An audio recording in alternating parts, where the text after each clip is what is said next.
Welcome to Awaken Life Radio, a podcast about being a spiritual being, having a human experience in a world gone mad.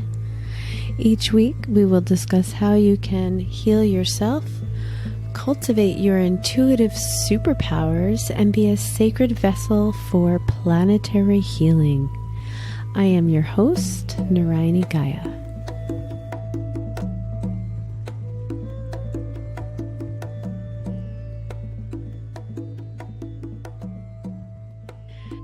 All right. Hey, everybody. Welcome to today's episode of Awaken Life Radio. I am here with my beloved Sierra Felicidad, a woman of many names and many talents. And she's kind of like a niece. She's kind of like my spiritual niece. We haven't done it officially, but that's kind of pretty much what we are. And also like a little sister too. And also an angel friend. Hey, Sierra. Thanks for being here with me today. Hi, thank you for having me. I'm happy to be here. Yay! I get blissed out when I do these interviews with people that I love. And so sometimes like we giggle awkwardly and we show up. For me, it's like we're showing up in a continuation of the conversations that we've been having for years. And we're inviting people into our conversation with the intention to inspire them and to help them on their spiritual journey, And Awaken Life Radio is really about helping people ultimately live their purpose, following their intuition and getting in the flow with life. And I feel like, and healing and self-healing, like those are the main things that Awaken Life Radio is about. And I feel like your book, The Seventh Fire Turns to Water, really covers so many of the themes that are important to living a spiritual life in this time and beyond. So for you guys who don't know Sierra, you are in for such a treat today because we are going to be talking about the seventh generation prophecy. We're going to be sharing about some of our own journeys, and we're going to be offering you an invitation to really discover ways that you can stay on your spiritual journey in a way that is related to the timeline of your existence. And when I was reading this book, I was experiencing the multidimensionality of the teachings that you offer. And so I'm really curious and excited. I'm looking at the subtitle for the book right now, and I wish you guys could see the cover, but we absolutely, we'll be posting a link so you can check it out. So beautiful, but it's the language of the heart. I just saw that pop out. So let's get into it. So Sierra, tell me, the question is, why did you write this book? This book is like a little Bibleita over here without all the Christian dogma. What was it that inspired your beautiful heart to bring in this book? And tell us a little what the book is about.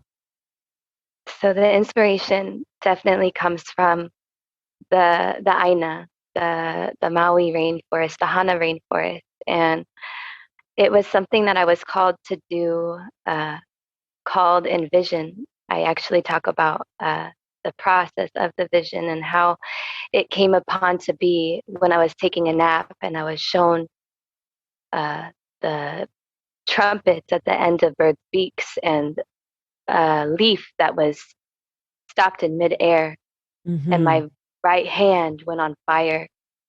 And I felt the fire so hot in my right hand that I had to put my palms to the earth, and the fire felt as hot as lava rocks. And with that fire and with the earth speaking and with the Aina speaking, she said, the humility that you remember, the power that you remember, the mana that you remember is allowance, is humility, is receiving. So with that, came the inspiration. And I just felt like it was energetic when this happened. And there was no other choice but for me to write, Mm-hmm. like a ceremony for 4 days and 4 nights. And the lightnings and the thunders and the rains were coming and cleansing. And there was a lot of dancing in between. And I just felt like stepping into the sacred responsibility for myself to receive the gifts that creator wanted to show me and that have been shown to me that I may have been shy to open to. Mm-hmm. And it was a really interesting scenario, and like the realm of events that happened, the leading events that happened to this awakening within myself uh, was traumatic and was very intense to experience. Mm-hmm. And the things that we go through Mm-hmm. to open ourselves and our hearts to our own medicine is it could be hard, it could be difficult, what we know to be difficult or bad or good or bad, but it could be a lot of surrendering can happen. And that Mm-hmm. surrendering is a process, that surrendering is a gift, Mm-hmm. even if it comes with uh, the depths of duality, and like to honor the depths of duality within that. And the people that I was around, I was with my auntie and my cousin and loved ones and family, and we were staying in the jungle of the Hana rainforest, and my auntie lives out there. And the people that I was around, it wasn't really the environment of like a retreat, or people weren't really, in their spirituality. There was a lot of weed smoking, which is spiritual, but So you weren't uh, actually in ceremony, but you were in your personal prayer process. You weren't in like exact, an organized ceremony, but you were in your own ceremony. exactly. Uh-huh, uh-huh. Without me being aware of it, really. And I had the choice actually to come back home to California or go to Maui. And this call happened 2 weeks before COVID hit the States, so I had really no idea what was really happening in Mm. the realm of transformation for the planet. But I chose to go to Maui, and I felt the call, and I felt like the love. The safe bet would have been coming home to California and seeing the people that I wanted to see, but I chose to step out of my comfort zone because the offering was there. Mm-hmm. And so Great. with that offering, I say thank you. Yay. Awesome. Thank you for the specifics. I enjoyed reading that in the book as well. Um, can you share with people your ancestry? I think that's important, especially when we're talking about native teachings. Okay, my name is Sierra Apaniwa Felicidad, and I am 24 uh, in this life, right? I am Blackfoot, Filipina, French, and German, so I'm a mixed blood. I have I have a mixed lineage, and unfortunately, because of the shame of heritage that is pressed upon all of us to some extent, right? I have yet to relate to my ancestry in this life of the Blackfoot um, because there was lack of connection. My grandfather left his tribe at a really young age to join the army. He was involved in the Japanese occupation. He was an army sergeant, and he met my grandmother from the Philippines in Okinawa, Japan, where my dad was born. And I hold close my Lola and her teachings of the Philippines, and that's the closest thing I have to my indigenous heritage. And when I was able to participate in Nakota native ceremony, it was awakening that fire within my DNA of the Blackfoot. And when I went into the first ceremony I ever went to, I knew the songs already, and I don't know how.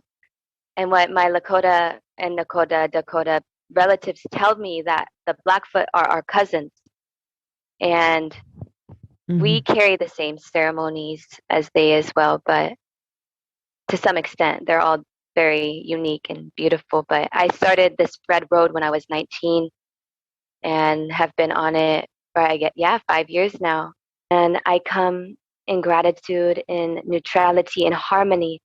And I come to awaken the seventh generational prophecy within the heart of unity, within the hearts of the people. Yeah, you do.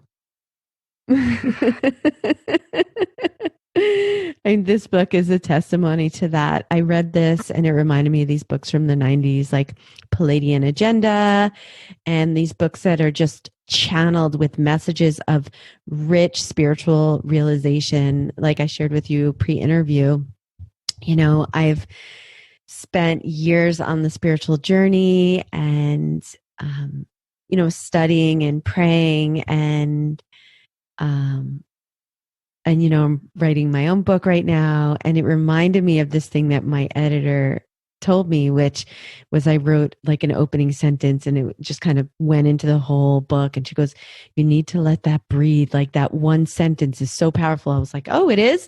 And I continue to try to write, and I am writing in a way where it really speaks from the heart. And what happens, I find is that when the writing speak from the heart, it can land like it could feel like a poetic expression. And that's what this book was like for me when reading it.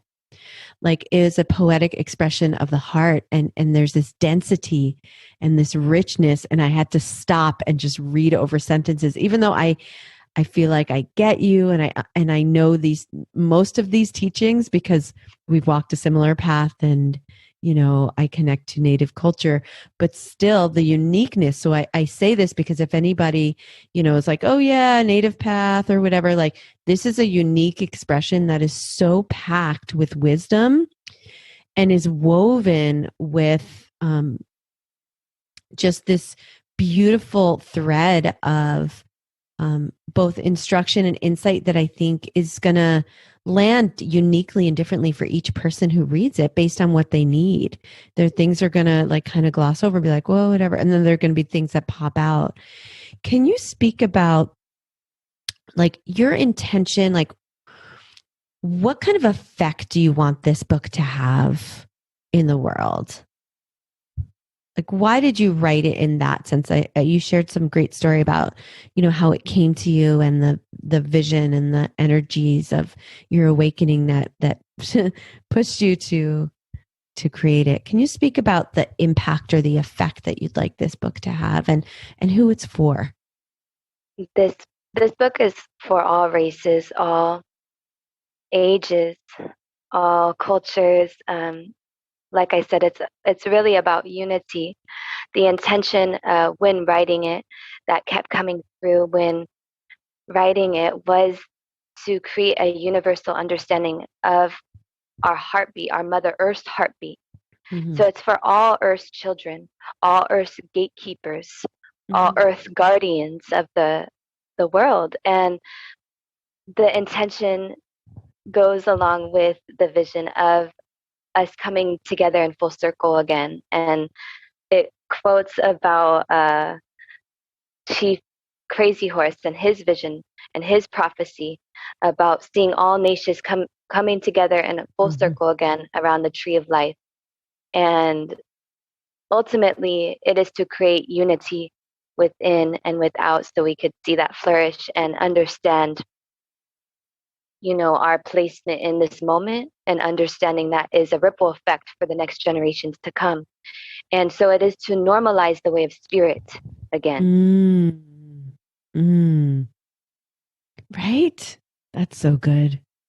I'm remembering going to Crazy Horse Mountain with my beloved Chief Elkman, who obviously is one of your spiritual elders on the other side.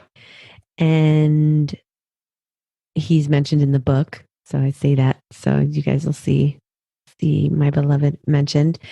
And we went to Crazy Horse Mountain. That was it's about 6 weeks before his transition. And we were going through all of have you been there to Crazy Horse Mountain? No, Oh, no. girl, you gotta go. Crazy Horse is like, he's chiseled into the mountain, and the project is like a generational project, and all this native art and regalia and teachings are in this huge gallery. And actually one of his nephews was like performing that day, like at 2, 5, and 8 or whatever, with the kids, and doing this beautiful song and offering. And he's like, hey, that's my nephew. Like, we went and like talked with them, and they were like dancing and like doing this family show. And there was so much, and they had this great little ice cream shop. Anyway, but there's like amazing history. Crazy Horse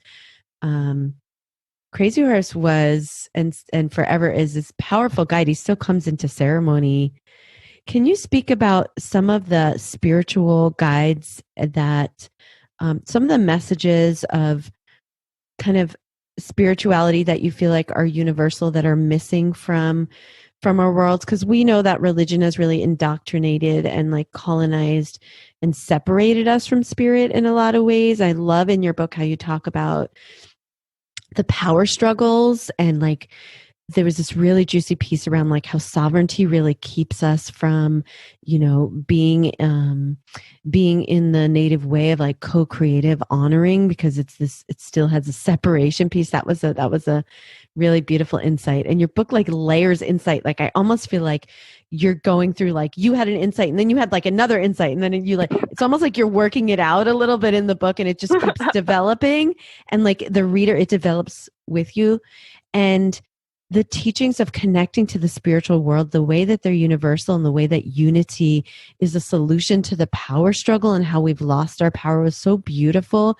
Can you speak about how people can connect spiritually if they're not on a religious path, or even if they don't have native blood? And we know there's a lot with like coming with respect, and people need to read the book to get like everything. But how people who, because a lot of people are drawn to native culture these days because we're so hungry for truth, love, and connection. And I think there's also a call for karmic balance. But can you speak about how people aren't native can connect to being on an authentic spiritual path in their way, because the teachings are universally available, and how this ties in to the prophecy from which you speak? Sometimes we can see spiritual practices or spiritual guidance or spirit in general as something separate from us that we need to search for.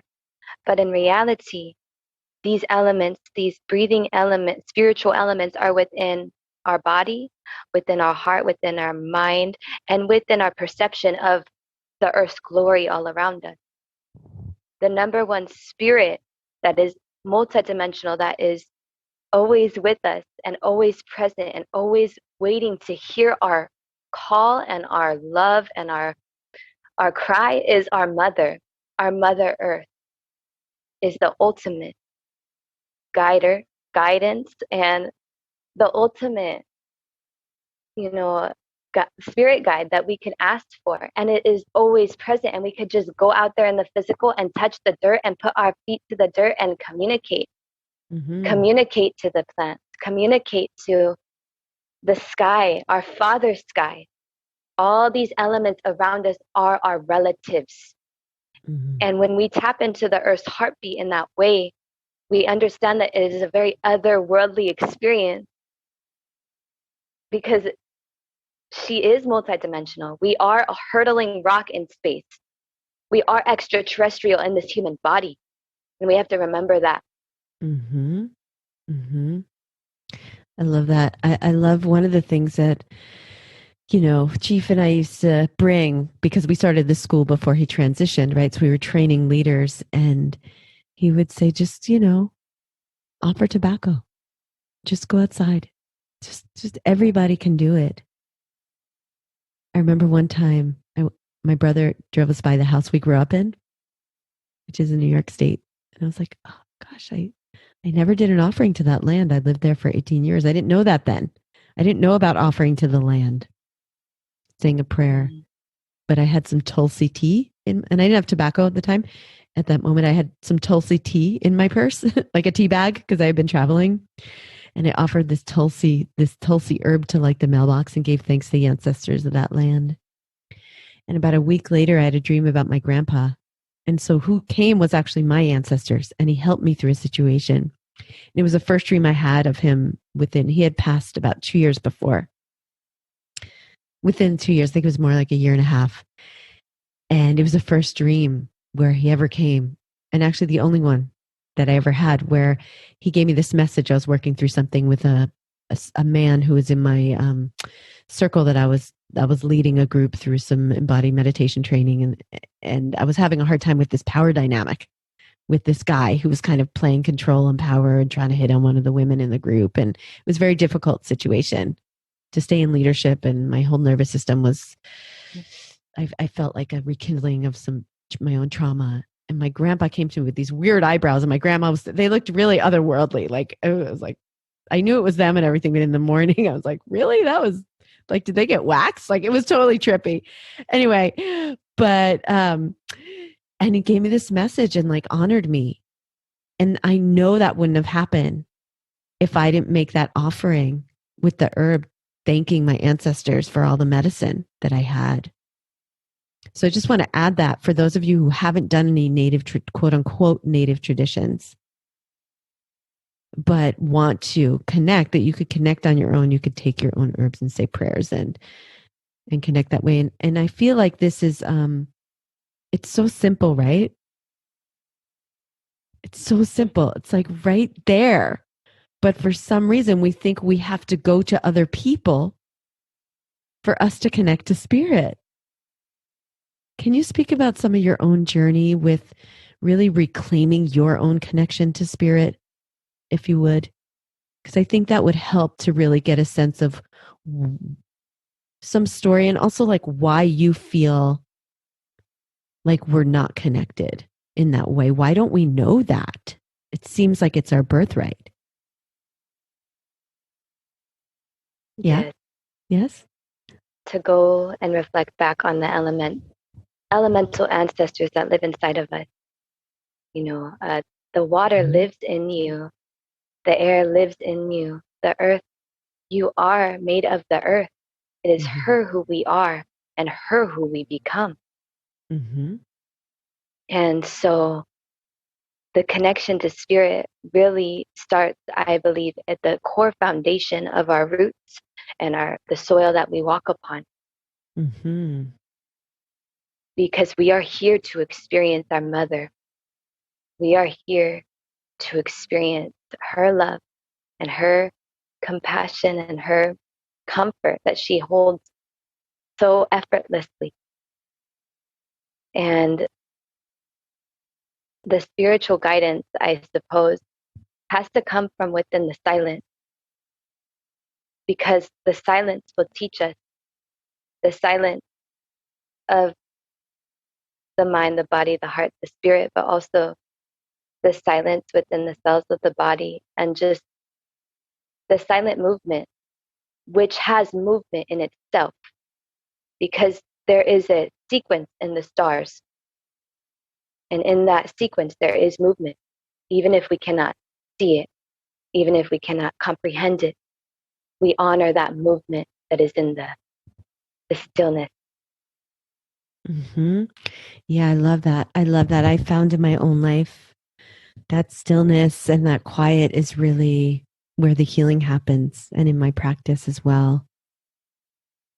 Yesterday, I was by the beach. I had an older friend having a little gathering, and these motors, and I was with a sister who's very conscious. And anyway, these motorcycles drove by, and they were so loud. And she's like, and she wears some hearing aid, and she's like, why do they realize that that's like an explosion in my head? Like, why do they have to, like, it was so invasive. And I thought, oh, why do they do that? Right? Why are people like, from, right? Like, why do they do that? From. And I thought of like when life is really loud, like when my thoughts are really loud, and like with alcohol, you know, when people are drinking a lot and they're at like a bar and everyone's screaming and the music is loud. Have you ever noticed that vibe? Doesn't happen that much here in Santa Cruz, but it happens. It's a scene you and I have been out of for a very long time. But Like people get, when their thoughts are so loud, there's so much noise. And when I look at those communities, I see those are a lot of people that struggle with living from their intuition. When I see people that are really peaceful, there's an integrity and a congruency and often a vitality.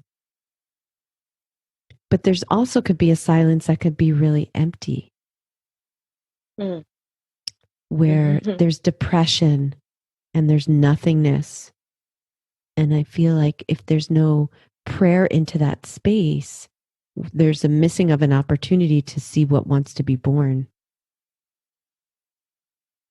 And that there's a balance between being like silent every day, all day, and alone and on a mountaintop, and being creative in the world. Can you speak of how you find balance between your personal relationship with spirit and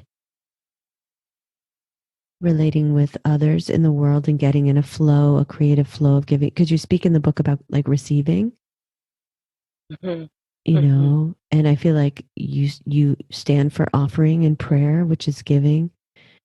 Can you speak about that balance that you found, or that maybe you're finding, that can help people to, you know, balance both going in and going out in this time and moving forward as we, you know, birth and rebirth this world together? How to find that balance, and maybe anything you've learned about that. Yeah. So to give is to receive, and to receive is to give, and so it comes in fluidity in that way. And the balance is something that I'm personally still learning for myself, because the integration and like the silent, like you were saying, the silent person on the mountain is really easy for me to walk in and like integrate in and be in. And so through different circumstances that I've been through, I've been called to come back almost to my understanding of what it means to be human again, what it means to really cultivate the energy that like is grown within that silence into the noisy world, and making the medicine relatable that lives through, relatable to the normal person, the average the average person, right? Like the average person. There's like a term for it in Lakota, that I'm just like a common man. So we have to make our medicine relatable to the common man, because even though we have these spiritual experiences that are multidimensional and layered and beautiful, it's like I've come to the realization that maybe I'm supposed to experience that in this life, but maybe the true test and the true medicine lies within relating that and making that medicine relatable, and grounding that realization of the spirit into the physical. And how does one do that? We have to just continuously be open and expansive. Yeah. We have to stay open, because that is the true test of this life, you know? Yeah. No matter the circumstances that we go through. Be open be open in the presence of different kinds of people and circumstances. Yes. To ground your insights from the mountain. Like, yes. Yeah, I love you spoke about water, and I agree. You and I, we had dinner like, I don't know, a month ago or something. We were talking a lot about integration. Remember we were talking about integration and integration. It just reminds me of that, like the power of integration. And I feel like a lot of people that I love to mentor and help deal with that. And maybe that's because I have gone through that. And that's where having friends and mentors and community can be really helpful, I found, you know, and elders. Because we ground each other, especially when we feel safe. You know, like if I feel safe with you, I can relax. And if I relax, I'm grounded. But yeah, I think that's definitely the big work. I have a friend who I recently ran into who's trying to get pregnant. And I know you're a doula too. Yay. Yay, yay, yay for helping bring in the new paradigm of babyhood. Um, and she's very spiritual, you know, and she was like, she's in her 40s and she wants to get pregnant for the first time. And she's like, I know it'll happen at the right time. And I can hear her. She's like talking out of her body. And she's like talking. She's like, it'll happen at the right time. And I'm looking at her energetically and it's like up here. And I'm like, yeah, it'll happen at the right time. And have you worked with your womb? And she's just like, oh, like she's in this great love relationship. She's like totally in love with her boyfriend. Like it's the one she's waited for her whole life. And they're crazy in love and they want to have he wants to have his fourth baby and she's ready and she wants to do it. And so I was recommending she find out about teas and, you know, start to connect her heart and her woman, like drop it in, drop in. And I found that as somebody who enjoyed, you know, psychedelic journeys in my 20s and ceremony and ways of prayer and a lot of meditation, that my healing came in the last 25 years of like dropping in, like literally grounding all day, like all day. I'm grounding that energy. And there's a lot of people who actually, like I'd say, people will listen to this interview who have done like us, like gone into ceremony and are integrating that back. And then there's people who haven't yet gotten on the ceremony path. Maybe they're just starting to get sober, or they're just really drawn to Native people, but they never studied about ways of prayer and ways of heart teachings, you know. And can you speak to some of your beloveds of your generation and maybe even people that might be older that are just starting on the path of how to prepare for a life of ceremony and prayer? Because you and I live it and we live it in our own unique way, as we all will. But there's some people who aren't yet living that and they taste it and they don't even know. Like we probably don't even know exactly what we're doing or what we're going for, but we have a sense of, you know, keeping our feet on the ground and keeping our hearts open, which I think is kind of really basically all. It's like, if I know that, okay, I'm sane. But how they can prepare to walk a spiritual path. Can you speak about that a little bit, darling?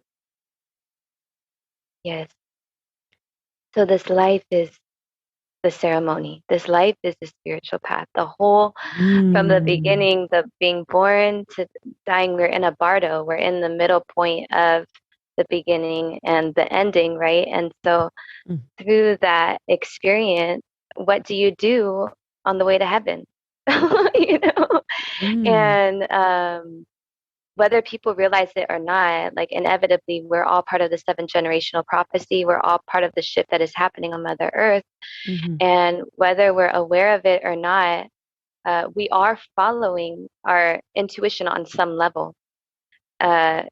The awareness is what is differs from us, like the spiritual people or the people on the spiritual path. You know, the integration of awareness within the bodily vessel and being like understanding. But maybe sometimes we don't need to understand everything. We just allow it to come.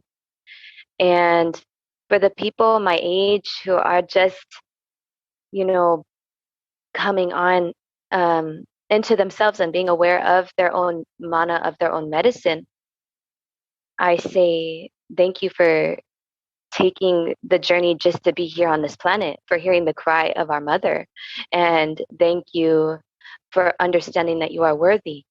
You are worthy of the the beautiful aspect of duality that not is pushed, like is not pushed enough in our society, that is not received enough, because there is that agenda, right, of control, of death. Yep. Because if we understand that death is an illusion, we could live every day like we've already died. And in that way, we know that we've already died because it's not our first time on this playground. Yeah. But with that, letting go comes easy, and understanding that we're here to maybe just create and maybe just experience and enjoy. And that is like the foundation of why we're here. When we have joy, when we step into the sacred responsibility of honoring ourselves, of loving ourselves, of receiving the love that lives inside of us, that lives in the earthly elements that live inside of us, Mm-hmm. then we can magnify and cultivate that same love into Mother Earth's soil. And when we walk on the planet, we could see that being integrated. And so, to everyone, we are worthy. We Yeah, are the worthy. worthiness. Yeah. Let's talk a little bit about that worthiness, because I'm glad that you landed on that. I was dwelling on as you're talking about the integration and all the medicine that comes from that. One thing we didn't talk about that I want to make sure that we cover is this piece about emotional healing that's in your book. And when I think of that thought, it's such a healing thought. You are worthy to learn, to grow, to connect with your birthright, to understand and be in the love and the creative process on this sacred planet as an extraterrestrial being that you are. Right? So, like, what happens when I hear that in my body, it's a little bit of a healing. Like, I can feel the power of the thought that you're worthy and how that can wash out the thoughts that you're not. I Mm-hmm. akin this to like having an amazing talk with a best friend who, like, you've been grieving or having a hard time, and you just weep because you're being seen and held, and it's safe to cry, and you feel a healing from that because you're being loved in that moment. Mm-hmm. Like that worthiness, I akin that, right? When I hear that, like, oh, like, you're worthy of being on this spiritual, of having spiritual community, of being in community of people that are kind, that want what's best for you, that are safe, that want you to be happy, that are not competing with you or dominating you, trying to control you. And that allows an opening to be able to stand tall and step forward to receive teachings, even. I wanted to just translate that in my own words, because I feel like that's freaking huge. I feel like that's huge, because I know my journey started with many years of weeping at my altar in prayer. And it happens still sometimes, like that emotional healing is crucial for being able to open the heart and to integrate. And one more question. So what is the seventh generation prophecy? I know about I would put it in certain words, but you wrote the book on it. So if you could share for our people, what is the seventh generation? You wrote a whole book on it, but if you can make it succinct, in your words, what is the prophecy? The prophecy is a change inevitably coming back to Earth that involves all races, all genders, all walks of life. It is originally actually from the natives of Turtle Island. And this prophecy speaks about the discipleship of the Earth Way. Yes. Yay. I love it. I love these teachings. We want to make this a digestible interview. We'll have to do this again later in the year. We'll have to talk again. Can we do that? Let's talk again. Yes, yes. Yes, we can do it. So, thank you so much for joining me today.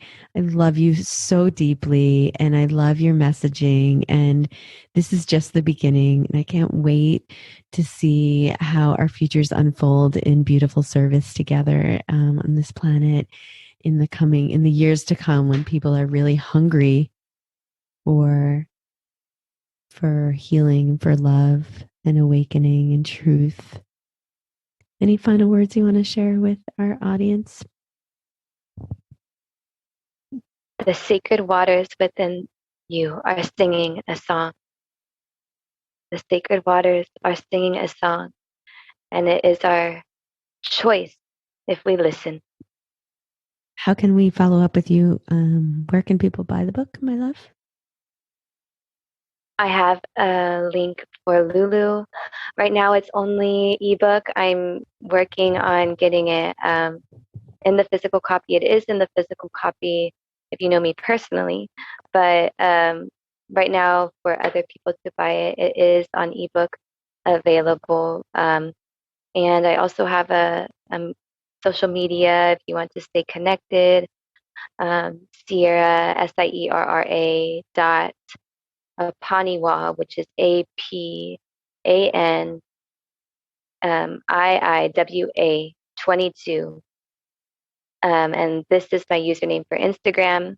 My name's Sierra Paniwa Felicidad on Facebook. And yeah, just connect if you feel that we're all going through a process. So it's important to continue to stay communicating to our loved ones and connected to people with the same heart vibration. So thank you for having me. Thank you. Awesome. And we will post those links below so people can find you on Insta. Yeah, we'll post below the Instagram, and feel free to comment. Let us know what you think of this interview. And thank you so much, darling. It's been a pleasure to have you today. Thank you.